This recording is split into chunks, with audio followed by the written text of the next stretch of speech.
Colorado to debut new live Buffalo mascot against Wyoming. The latest recruit on Deion Sanders' roster weighs in at 700 pounds and runs a 40-yard dash as fast as she wants. Colorado's new live Buffalo mascot will make her debut at Folsom Field on Saturday night against Wyoming.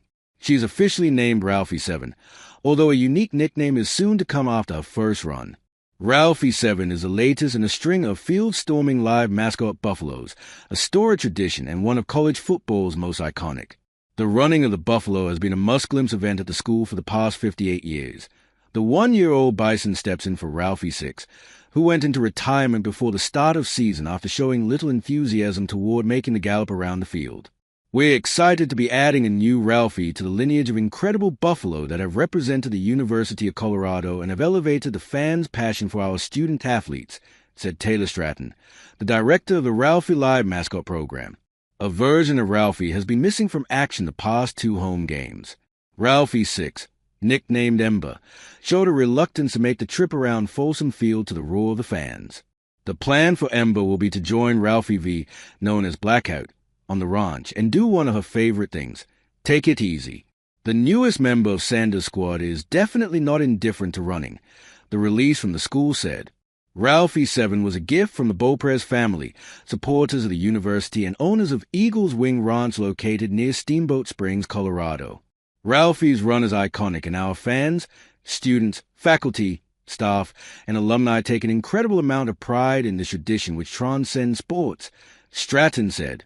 South Carolina QB Lana Rissellas upgraded to probable. South Carolina quarterback Lana Rissellas was upgraded to probable on the SEC availability report Thursday, paving the way for him to start in Saturday's game at number 23 Missouri.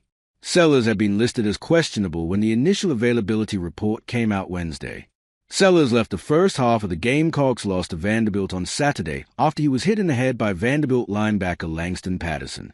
Patterson was ejected for targeting, and Gamecocks coach Shane Beamer said at halftime that Sellers wouldn't return.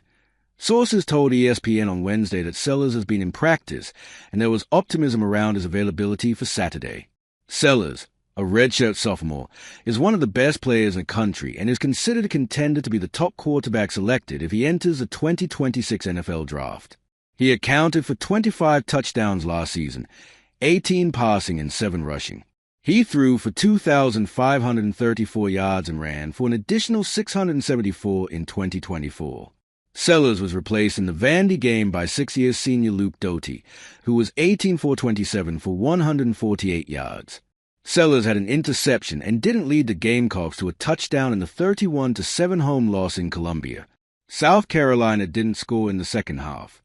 ESPN's Pete Temmel contributed to this report. Clemson WR Antonio Williams probable to return versus Syracuse. Clemson receiver Antonio Williams was listed as probable Thursday to play against Syracuse on Saturday after he missed past 2 games because of a hamstring injury. Williams got hurt in the first quarter against LSU in the season opener and has not played since then. His return would give the Clemson offense a huge boost, as he was a leading returning receiver for the Tigers this season, and Cade Klubnik has struggled without him. Starting left tackle Tristan Lee and starting safety Khalil Barnes were also listed as probable on the availability report released Thursday night. Lee missed the past 2 games because of a lower leg injury, and Barnes has yet to play this season because of a hamstring injury.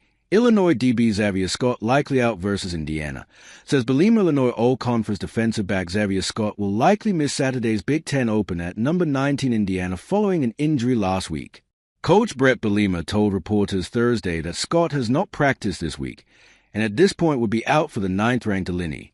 He is seeking a second opinion from a doctor on an apparent right foot or ankle injury sustained in the fourth quarter of last Saturday's 38-0 win against Western Michigan. I don't know whether he'll be back for Saturday or where it's going to be in the season, but right now, no, for Indiana, Belima said Thursday.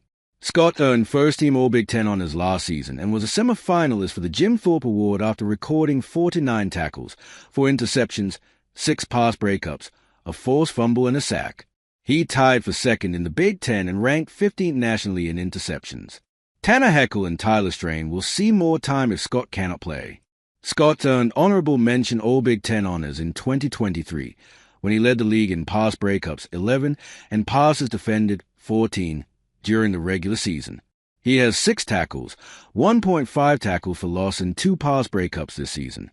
Belima said linebacker Dylan Rosiek, running back Aiden Lafley, and wide receiver Justin Bowick all are expected to play at Indiana. Former South Carolina QB Connor Shaw stable following collapsing of elderly SC former South Carolina quarterback Connor Shaw was in stable condition Thursday, a day after he collapsed while coaching his son's flag football team.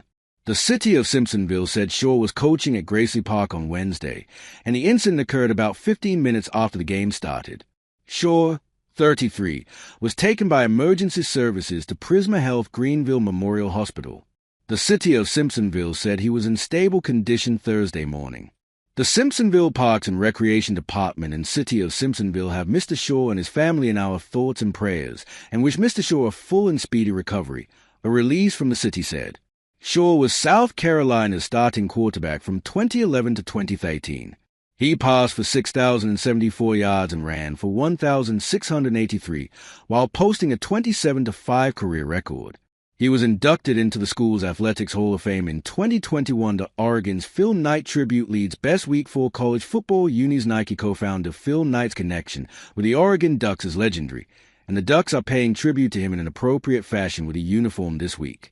Oregon has done many uniform combinations through the years as part of its partnership with Nike, with its latest offering honoring the man that made that connection happen, Knight, entitled Shoe Duck, a play on Knight's 2016 memoir titled Shoe Dog.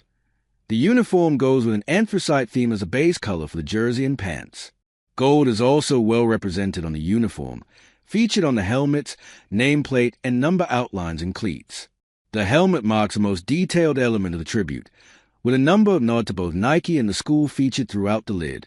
A matte marble design makes up the base, with a set of asymmetrical wing designs on either side. One wing represents the Ducks mascot, while the other represents Nike, the Greek goddess of victory. In addition to Oregon's O logo, the back of the helmet contains a gold bar that honors Nike co-founder Bill Bowerman's Army service in World War II and Just Do It in block letters. The Ducks, who will square off with the Oregon State Beavers on Saturday in a rivalry clash, aren't the only school bring.